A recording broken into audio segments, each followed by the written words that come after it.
Watch मी।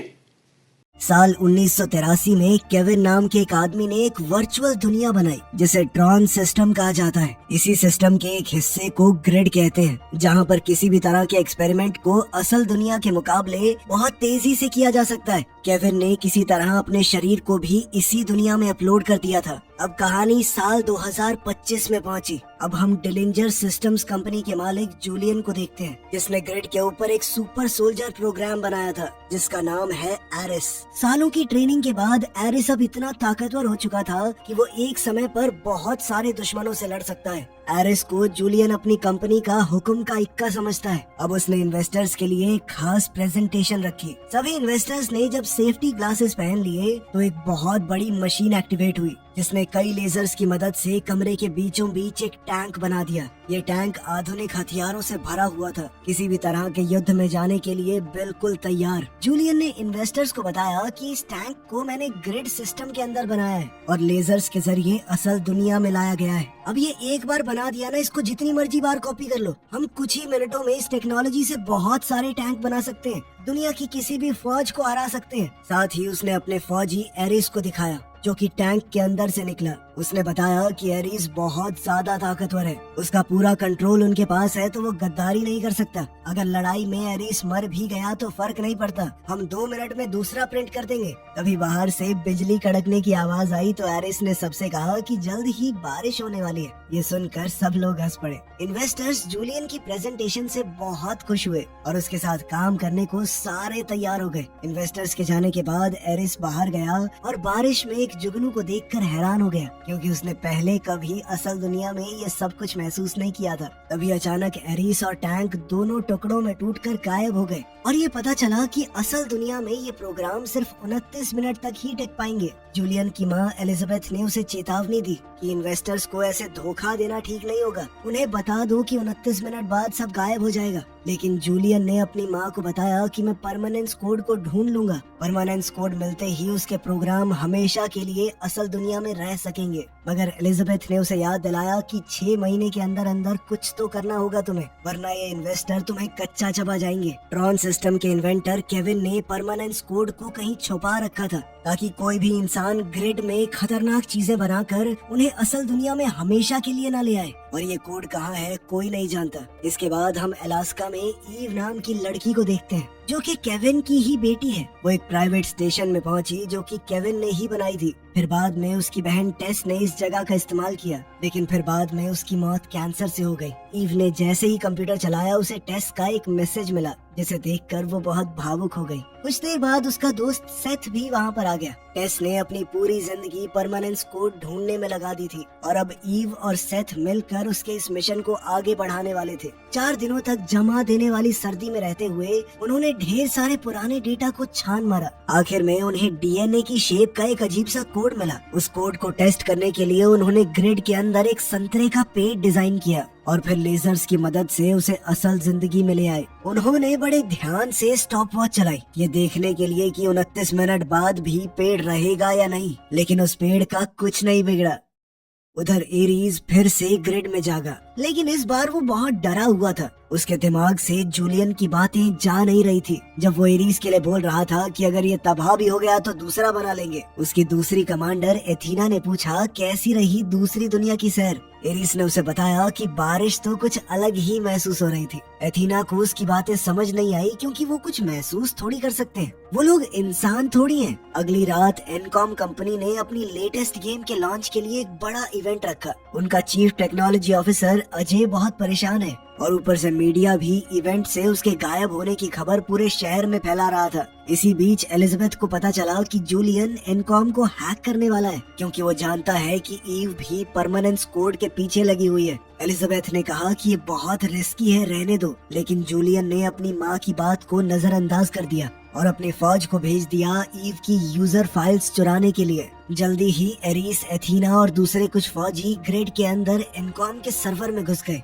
उन्होंने एक खास हथियार की मदद से बिल्डिंग की दीवार में एक सुराख खोल दिया जिससे वो अंदर घुस सके। तभी असली दुनिया में एक गार्ड को अलर्ट का मैसेज मिला। जूलियन की टीम ने बड़ी आसानी से डिजिटल गार्ड्स को मार दिया और एरिस इंफॉर्मेशन ब्लॉक तक पहुंच गया, जहां से जूलियन को एनकॉम के पूरे सिस्टम की जानकारी मिल गई। मगर तब तक सिक्योरिटी प्रोग्राम्स एक्टिवेट हो गए थे। एरीज का ध्यान एक वीडियो में चल रहे इंटरव्यू पर पड़ा, जिसमें ईव ग्रिड के अंदर डिजाइन किए गए प्रोग्राम्स और इंसानियत के बीच के रिश्ते पर बहुत अच्छी सोच रखती है। उसकी बातें जूलियन जैसी नहीं थी कि मर गए दोबारा बना देंगे। लेकिन तभी एरीज को दोबारा अपना मिशन याद आया और वो जल्दी से फाइल्स बटोरने लगा। लेकिन जैसे ही टीम बाहर निकलने की कोशिश करने लगी, एनकॉम की सिक्योरिटी उन्हें रोकने पहुंच गई और फिर एक जबरदस्त लड़ाई शुरू हो गई। एनकॉम के पास बहुत सारे फौजी थे, लेकिन एरिस और उसकी टीम किसी भी फौज को मिटाने के लिए तैयार थे। उन्होंने बड़ी आसानी से गार्ड्स को हरा दिया और वहाँ से निकलने लगे। लेकिन एरिस पीछे रह गया जब उसे पता चला कि उसका एक साथी अभी भी लड़ रहा है। दरअसल उसे चोट लग गई थी। तभी एथीना ने कहा कि ये दोबारा जिंदा हो जाएगा, कोई फर्क नहीं पड़ता। लेकिन एरिस उसे बचाने चला गया। उसने जबरदस्त तरीके से गार्ड्स के वार से बचते हुए उन्हें मार दिया और अपने साथी को बचा लाया। जूलियन इस बात से बहुत परेशान होने लगा कि उसके सोल्जर्स को इतना टाइम लग रहा है और साथ ही उसके सर्वर पर काफी लोड आ चुका था। तभी उसने जानबूझकर अपने प्रोग्राम में धमाका कर दिया, जिस वजह से उसके सोल्जर्स के साथ साथ एनकॉम का पूरा सर्वर भी उड़ गया और यहाँ अजय की प्रेजेंटेशन भी खराब हो गई और गेम का लॉन्च रद्द करना पड़ा। कुछ समय बाद एरिस को अपने कमरे में होश आया और उसने देखा कि उसका जो साथी जख्मी हो गया था वो वापस ही नहीं आया। उसने जूलियन से इस बारे में पूछा तो जूलियन ने कहा कि जो भी नाकाम होगा उसे डिलीट कर दिया जाएगा। ये सुनकर एरिस अंदर से हिल गया। अब जूलियन ने उसे एक नया मिशन दिया। उसे किसी भी हालत में ईव को ढूंढना होगा। इसके बाद जूलियन को अजय का कॉल आया। अजय बहुत गुस्से में था। उसने जूलियन को धमकी दी कि वो 29 मिनट की लिमिट के बारे में पता है तेरे इन्वेस्टर्स को, अगर मैं बता दूं तो। लेकिन जूलियन उसे उल्टा चिढ़ाने लगा कि तेरी मालकिन ईव कहाँ पे है कुत्ते, जिसके इशारों पे भौंकता है तू। इस बात से एजे ने गुस्से में आकर फोन काट दिया। कुछ दिनों बाद ईव और सेथ अलास्का से निकल पड़े, अपने साथ ग्रिड से लाए हुए संतरे लेकर। जैसे ही उनके फोन में नेटवर्क आया, एजे ने तुरंत ईव को कॉल किया और गुस्से में सब कुछ बताया कि क्या क्या हुआ है। ईव ने उसे शांत किया और बताया कि कोड मिल गया मुझे। उधर एरिस ईव की सभी फाइल्स को देखने लगा और उन्हें देखकर उसे इंसानों और जिंदगी के बारे में और पता चला। उसे अब खुशी और दुख जैसी फीलिंग्स समझ में आने लगी थी। उधर जूलियन को असल दुनिया में ईव की लोकेशन का पता चल गया तो वो तुरंत एरिस और एथीना को कुछ बाइक्स के साथ ग्रिड से असल दुनिया में ले आया और उन्हें मिशन दिया कि 29 मिनट के अंदर अंदर ईव को ढूंढना है। दूसरी तरफ ईव एक प्राइवेट एयरपोर्ट से बाइक पर निकली। सड़क पर लगे कैमरास से जूलियन को उसकी लोकेशन मिली थी और तभी एरिस और एथीना उसके पीछे लग गए। ईव को जैसे ही पता चला कि कोई उसका पीछा कर रहा है तो उसने अपनी स्पीड बढ़ा ली, जिससे पुलिस का ध्यान भी उसके ऊपर गया। जब पुलिस ईव का पीछा करने लगी तो एरिस ने अपनी बाइक से लेजर बीम चलाकर पुलिस की गाड़ी को 2 टुकड़ों में काट दिया। ईव ने अपनी स्पीड और तेज कर ली, लेकिन एथीना उसके बहुत करीब आ गई। मगर ईव ने अचानक से अपनी बाइक घुमाई और दूसरे हाईवे पर चढ़ गई। तभी एक बस अचानक से रुकी और पूरा रोड ब्लॉक हो गया और वहीं एरिस पीछे ही रह गया। लेकिन एथीना ने पीछा करना जारी रखा और ईव का पीछा करते हुए वो एक पार्किंग गैराज में पहुंच गई। ईव कुछ गाड़ियों के पीछे छुप गई और जैसे ही एथीना रैंप पर आई, ईव ने अपनी बाइक उस पर फेंक कर उसे गिरा दिया। तभी एरिस को अलर्ट मिला कि एथीना के ऊपर हमला हुआ है। वो जल्दी से बाइक भगाकर उस लोकेशन की तरफ पहुंचा। वहीं एथीना जल्द ही संभल कर रैंप पर चढ़ने लगी, लेकिन वहीं ईव उसकी बाइक चुरा कर तुरंत वहां से निकल पड़ी। जैसे ही वो सड़क पर निकली, एरिस भी वहां पहुंच चुका था और वो दोबारा से उसके पीछे लग गया। उसने ईव को रोकने के लिए लेजर बीम का इस्तेमाल किया, पर ईव जैसे तैसे बच गई। हालांकि इस पकड़ा पकड़ी में कई गाड़ियों के एक्सीडेंट हो गए। एरिस पूरी रफ्तार से ईव का पीछा कर रहा था, लेकिन अचानक से उसके सामने एक गाड़ी आ गई। गाड़ी के अंदर एक बच्चा था और एरिस उसे देखकर रुक गया। इसी बहाने ईव को आगे बढ़ने का मौका मिल गया। इस सारी घटना को जूलियन अपनी स्क्रीन पर देख रहा था और अपने इन फौजियों की नाकामी से नाराज होकर अपने कुछ लोगों को भी उसने ईव के पीछे भेज दिया। बहुत सारे बटन ट्राई करने के बाद ईव ने अपनी बाइक पर लेजर बीम एक्टिवेट कर दी, लेकिन एरिस बड़ी आसानी से उस लेजर बीम से बच गया। वो बाइक को और तेजी से चलाकर ईव के बिल्कुल पास ले गया। ईव अब पूरी कोशिश कर रही थी वहाँ से बचकर भागने की, लेकिन उन दोनों की लेजर बीम्स की वजह से बहुत सारे एक्सीडेंट्स होते रहे। इसी दौरान थोड़ा मिसबैलेंस होने से दोनों की बाइक्स आपस में टकरा गई, जिसके बाद ईव उछलकर एक कचरे के डब्बे में जा गिरी। खुशकिस्मती से उसे ज्यादा चोट नहीं आई और वो तुरंत अपनी जान बचाने के लिए भागने लगी। एरीज भी पैदल उसका पीछा करने लगा। वो दोनों दौड़ते हुए समुद्र के किनारे तक पहुंच गए, जहां ईव को लगा कि अब तो वो पकड़ी गई। तो उसने वो ड्राइव जिसके अंदर परमानेंस कोड था उसे तोड़कर पानी में फेंक दिया। अब एरीज उसके पास पहुंचने ही वाला था, लेकिन अचानक उसके शरीर के अंदर कमजोरी आ गई। उसके 29 मिनट लगभग खत्म हो गए थे। अब जाकर ईव को समझ में आया कि एरीस एक प्रोग्राम है। तभी अचानक एरीस और एथीना दोनों डिजिटल दुनिया में वापस चले गए। तभी एक हेलीकॉप्टर वहां पहुंच गया और जूलियन के आदमी ने एक खास तरह की गन का इस्तेमाल करके ईव को अपने काबू में करके ग्रिड के अंदर भेज दिया। उन्होंने ईव को तो पकड़ लिया, लेकिन आज जो तबाही मची थी वो पूरी न्यूज पर छा गई और एलिजाबेथ कहने लगी कि जूलियन अपनी हद से बाहर जा रहा है। जूलियन ने जवाब दिया कि दुनिया मुझे माफ कर देगी, बस एक बार मेरे हाथ वो परमानेंस कोड लग जाए। उधर ग्रिड के अंदर एरिस और एथीना ईव का डिजिटलाइजेशन प्रोसेस पूरा करते हैं और आखिर में उन्होंने एक आइडेंटिटी डिस्क देकर उसे एक्टिवेट कर दिया। वो जानते थे कि परमानेंस कोड अब ईव के अंदर छुपा हुआ है, क्योंकि ईव ने एक बार उसे देखा ही हुआ है। लेकिन थोड़ी जांच करने पर पता चला कि कोड को जबरदस्ती निकालने से ईव की जान चली जाएगी। एथीना को तो इस बात से कोई फर्क नहीं पड़ा, लेकिन एरिस ने फौजियों को रोक दिया और जूलियन को अपनी चिंता के बारे में बताया। इस पर जूलियन कहने लगा कि तुम्हारा काम है जो मैंने कहा है वो बिना किसी शिकायत के करना, ठीक है? मुझे वो कोड किसी भी हालत में चाहिए, फिर चाहे ईव के साथ कुछ भी हो। ये सब सुनने के बाद भी एरिस ने कमरे में जाकर झूठ कह दिया एथीना से कि जूलियन अभी किसी काम में बिजी है, इसीलिए हमें नए ऑर्डर्स आने तक रुकना होगा। इतना कहकर एरिस ने सबको वहाँ से भेज दिया, लेकिन एथीना ने तुरंत जूलियन को कांटेक्ट करके बताया कि एरिस में कुछ खराबी आ गई है, वो अजीबोगरीब बातें कर रहा है। इस पर जूलियन ने उसे ऑर्डर दिया कि कोड ले आओ और एरिस और ईव दोनों को मार दो। इस दौरान एरिस ईव से पूछता है कि उसे किस पर भरोसा करना चाहिए। इस पर ईव ने कहा कि जूलियन के ऊपर कभी भरोसा मत करना, क्योंकि वो निहायत ही खुदगर्ज आदमी है, सिर्फ अपने बारे में सोचता है, बाकी कोई मरे कोई जिए कोई फर्क नहीं पड़ता उसे। तभी एथीना अपने 2 फौजियों के साथ वापस आई और हमला करने की तैयारी करने लगी, लेकिन तभी एरिस ने अपनी डिस्क से जमीन पर हमला करके एक छेद कर दिया, जिस वजह से वो और ईव दोनों ग्रिड से बाहर नीचे की तरफ गिरने लगे। गिरते हुए वो कई लाइट्स से टकराए और आखिर में पानी के अंदर जा गिरे। एरिस ईव को पकड़ने के लिए उसकी तरफ तैरने लगा और फिर एक डिवाइस को ऑन करके वो बाइक पर वहाँ से भागने लगे। एथीना समझ गई कि ये दोनों किस तरफ गए होंगे और तुरंत अपने ड्रोन्स को उनकी तरफ भेजा। ग्रिड से गुजरते हुए ईव तरह तरह की लाइट्स और कोडिंग को देखकर हैरान रह गई। एरिस ने समझाया कि थोड़ी आगे जाकर एक ट्रांसफर पोर्टल है, वहाँ से तुम असली दुनिया में वापस जा सकती हो, लेकिन वो मदद तभी करेगा अगर ईव उसे भी वो परमानेंस कोड देगी। उसने वादा किया कि मैं जूलियन की मदद नहीं करूंगा, मुझे वो कोड अपने लिए चाहिए। जल्द ही ड्रोन्स उन तक पहुंच गए और लेजर बीम्स को एक्टिवेट कर दिया गया। तभी एरिस ने बाइक के आसपास एक सुरक्षा कवच बना दिया और एक बड़ी छलांग मारकर एरिस ने ड्रोन्स को पीछे छोड़ दिया। ईव ने भी आखिरकार उसकी शर्त मान ली कि मैं तुम्हें कोड दे दूंगी। जब ड्रोन्स फिर से करीब आए तो एरिस ने अपनी डिस्क की मदद से गुफा को तबाह कर दिया और एक बड़ा सा धमाका हुआ, लेकिन एरिस तेजी से ड्राइव करते हुए गिरते हुए मलबे से बच निकला और दोनों समय रहते पोर्टल में कूद गए। अब डिलिंजर ऑफिस में लेजर डिवाइस ने एरिस और ईव को रियल वर्ल्ड में बना दिया। जूलियन ने अपने आदमियों को भेजा कि जल्दी से इन दोनों को पकड़ो, लेकिन एरिस ने कुछ ही सेकंडों में सबको मार दिया। जूलियन की चीख चिल्लाहट को इग्नोर करते हुए वो दोनों एक वैन चुराकर गेट्स तोड़ते हुए वहाँ से भागे। गुस्से में जलता हुआ जूलियन एथीना को भी असल दुनिया में ले आया और उसे कहा कि अब एरिस की जगह तुम कमांडर हो। उसने एथीना को मिशन सौंपा कि किसी भी हाल में मुझे वो कोड चाहिए, फिर चाहे उसके लिए कुछ भी करना पड़े। साथ ही उसे एक ग्लाइडर और डिजिटल गन भी दी गई ताकि वो एरिस और ईव को पकड़ सके। एथीना के जाते ही एलिजाबेथ ने जूलियन को जोर से थप्पड़ मारा कि क्या कर रहे हो तुम।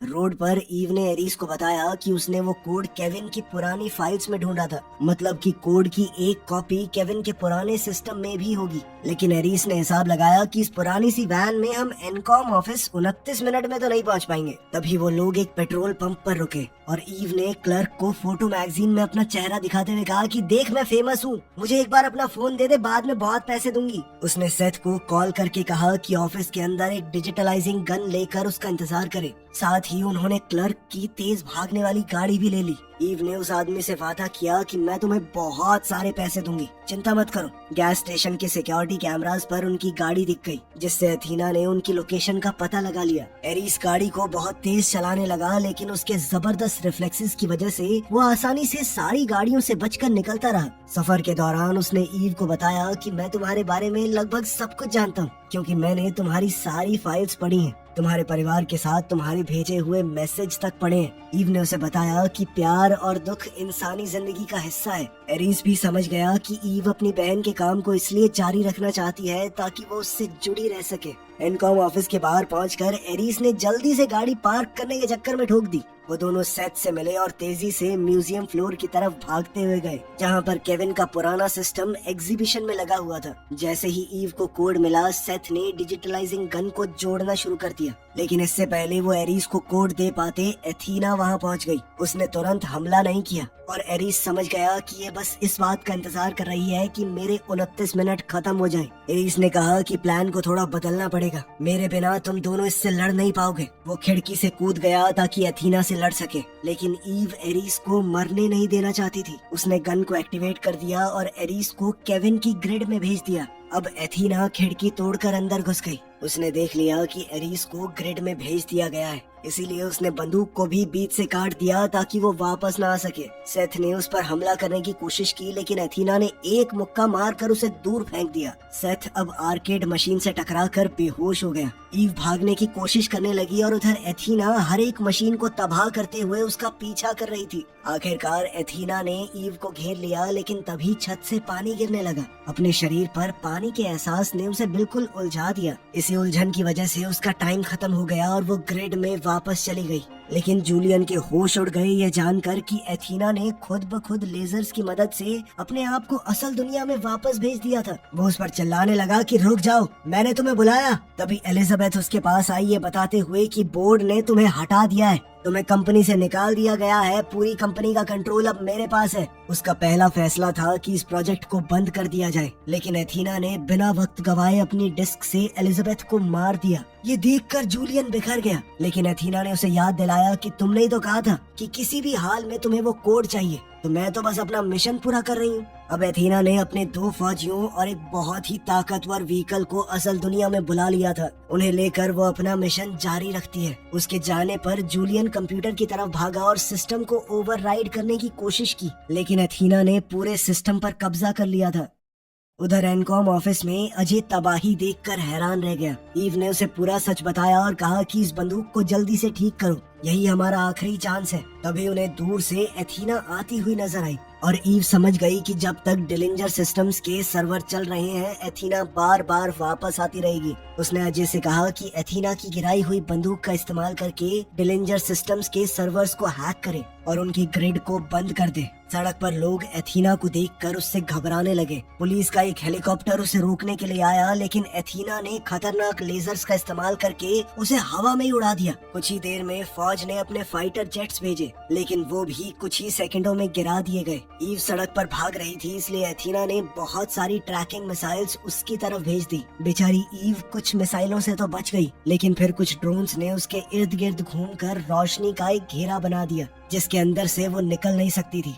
तभी एक फाइटर जेट एथीना के व्हीकल के इंजन से टकरा गया, जिससे उसने कंट्रोल खो दिया और नीचे गिरते हुए कई बिल्डिंग्स से टकरा गई। उधर केविन की ग्रिड में एरिस केविन की ही एक परछाई से मिला, जो कि इस पूरे सिस्टम को बनाने वाले इंसान केविन की ही एक कॉपी थी। एरिस ने कहा कि अगर तुम केविन हो तो तुम्हारे पास परमानेंस कोड भी होगा। देखो, वो कोड मुझे सिर्फ अपने लिए नहीं चाहिए, मैं जीना चाहता हूँ ताकि ईव को बचा सकूं। तुम्हारी पोती है वो। एरिस की बातें केविन को पसंद आई, इसीलिए उसने परमानेंस कोड दे दिया और उसे एरिस की डिस्क में डाल दिया। एरिस ने अब अपनी डिस्क का इस्तेमाल करके एक रोशनी की बीम में कदम रखा, जो उसे केविन के पुराने बेसमेंट में ले गई। शहर में एथीना अब अपने टैंक में बैठ गई थी और उसने तेजी से जाकर ईव को पकड़ लिया। अब उसके वापस जाने के कुछ ही मिनट बचे थे, इसलिए एथीना ने अपने रास्ते में आने वाली सभी गाड़ियों को चकनाचूर कर दिया। अचानक एरिस सड़क के बीच में आ गया और उसके सूट पर नए रंग चमकने लगे, जो बताते थे कि अब वो पूरी तरह आजाद है। एरिस ने अपनी डिस्क को टैंक पर फेंका, जिससे टैंक ने कंट्रोल खो दिया और क्रैश होकर टुकड़े टुकड़े हो गया। अब एरीज भागकर ईव के पास गया और देखा कि वो ठीक है। उधर एथीना फिर से सोल्जर्स प्रोग्राम के साथ वापस आ गई और तीनों एरीज पर हमला करने लगे। ये लड़ाई बहुत मुश्किल थी क्योंकि वो सब भी एरीज की तरह ही ताकतवर थे, लेकिन एरीज ने दोनों सोल्जर्स को गिरा दिया। हालांकि इस प्रोसेस में उसकी डिस्क गिर गई। अब उन दोनों से लड़ने के बाद वो काफी कमजोर हो गया था और एथीना उस पर हावी होने लगी। जब वो एरीज को मारने ही वाली थी तब ईव ने ऐन वक्त पर डिस्क उसकी तरफ फेंक दी। एरीज ने जैसे ही डिस्क का इस्तेमाल किया हमले को रोकने के लिए, एथीना का हथियार बीच से टूट गया। फिर एरीस और एथीना दोबारा से लड़ने लगे और इस बार एरीस उस पर हावी होने लगा। उसने एथीना का हाथ काट दिया और वो उसे खत्म करने ही वाला था, लेकिन तभी अजय ने डिलिंजर सिस्टम को हैक करके उनकी ग्रिड को ही उड़ा दिया, जिसके बाद शहर में डिलिंजर सिस्टम्स की मिसाइल ऊपर से ही गिरने लगी और एरीस ने एथीना को पकड़ कर रखा जब तक वो बिखर कर धूल नहीं बन गई। इसके बाद एरीस ने ईव से कहा कि ग्रिड सिस्टम को तुम्हारी जरूरत है और फिर वो पुलिस के पहुंचने से पहले ही वहां से गायब हो गया। बाद में मीडिया ने इस इंसिडेंट को कवर किया और डिलिंजर सिस्टम्स के ऊपर कई केस लगे। पुलिस अब जूलियन को गिरफ्तार करने के लिए उसके ऑफिस में पहुंच गई, लेकिन इतने में जूलियन ने खुद को ग्रिड के अंदर भेज दिया ताकि वो गिरफ्तारी से बच सके। कुछ हफ्ते गुजरते हैं और अब ईव परमानेंस कोड का इस्तेमाल करके दुनिया की मदद करती है। सिर्फ एक बटन दबाने पर खाना और दवाइयाँ असल दुनिया में आने लगी। फिर एक दिन उसे एरीज का पोस्ट कार्ड मिला। वो पूरी दुनिया घूम रहा था इंसानियत को समझने के लिए। इसी के साथ दोस्तों ये कहानी यहाँ पे खत्म हो जाती है। बाकी आप बताइए आपको कैसी लगी। मिलते हैं आपसे अगली वीडियो में। ध्यान रखिएगा अपना। Thanks for watching.